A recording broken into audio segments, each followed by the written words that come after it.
So what I did was I'm trying to buy a car, and I'm going to pay cash for it. And I make up a bill of sale for the people. The bill of sale sends it into Israeli Ambassador BLS.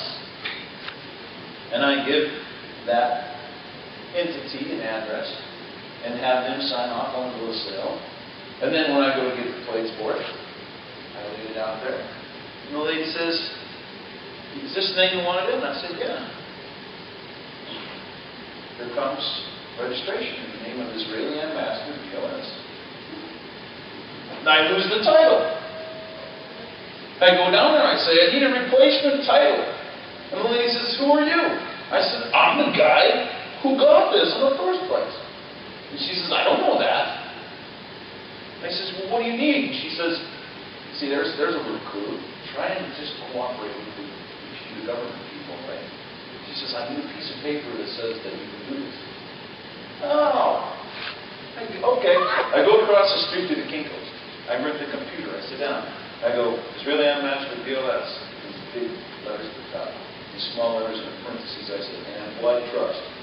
This matter comes before the trustees on the issue of allowing Barry Lynn Smith to procure a replacement title for one 1981 Mustang.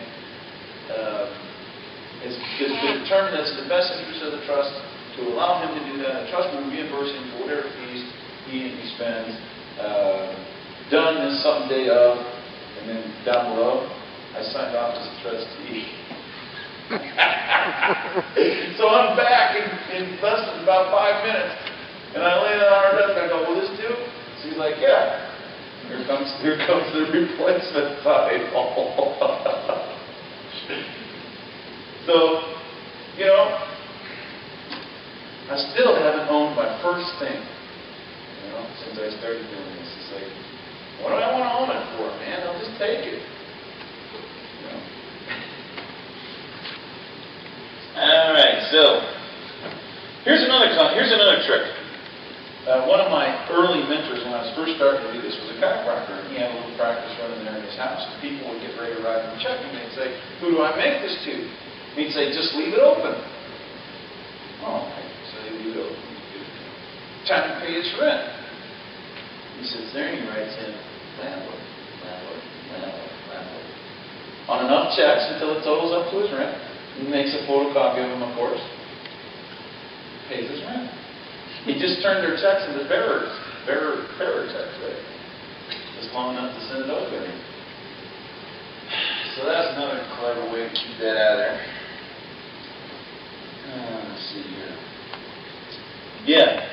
In Proverbs 14:16, a wise man suspects danger and cautiously avoids evil, but the fool bears himself insolently and is presumptuously confident. So here's the thing. You don't want to start moving anything around after you already have your lien. Or your because what that's called is a fraudulent conveyance. I read a bunch of cases on it. What you have to do is you have to get stuff out of your name before you have a problem. And don't be trying to get out of paying your debts by doing that either, because what they'll do is they'll come in and say that was a fraudulent conveyance, and they'll set it on the side, and take what they get and use it to pay your debts. So let's see what else. So it's been proposed by my friend Bill Drexler, who is a 70-year-old semi-retired attorney, I guess, that what you do is you move all your stuff into a holding corporation. He doesn't like trust that much. He feels like the IRS has their trust-busting group, and that's one of their favorite things is to go after trust. So he says, here's what you do. You get the maiden name of the wife, and you make her, the president, and then you only act as the secretary. And then you move all your stuff into the corporation and leave that in your name. Let's see. Okay. Revelation 18:4. I heard another voice from heaven saying, "Come out of her, my people, that ye be not partakers of her sins, and that ye receive not of her plagues."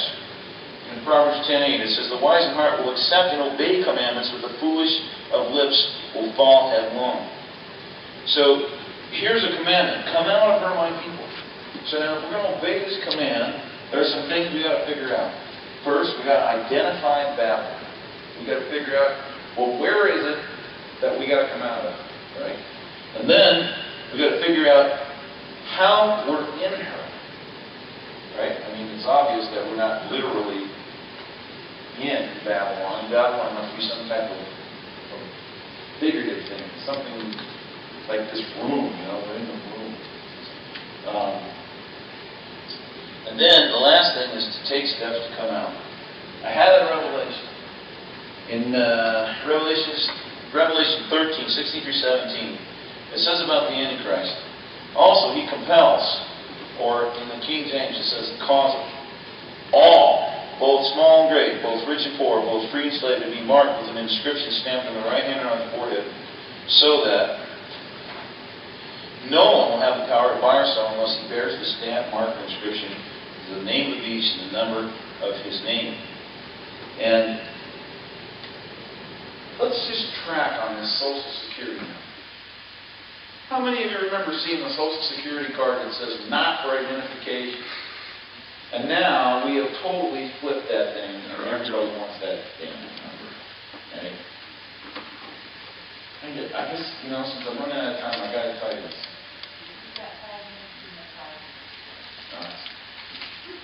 Here's the thing. The government is this big beast, and it's blind. And it's going, tell me who you are, tell me who you are. And you go, I'm Barry Lynn Smith. I still don't know who you are. I need a number. Tell me your number. Because I'm all operate on numbers. Right? You know what? Forget you, man. I ain't telling you my number. And just walk away. I've come to the conclusion that anybody that wants my Social Security number is my enemy. Because they're all trying to drag me in. We give him the number, he's going to grab on and start trying to do things to me. But as long as I can't.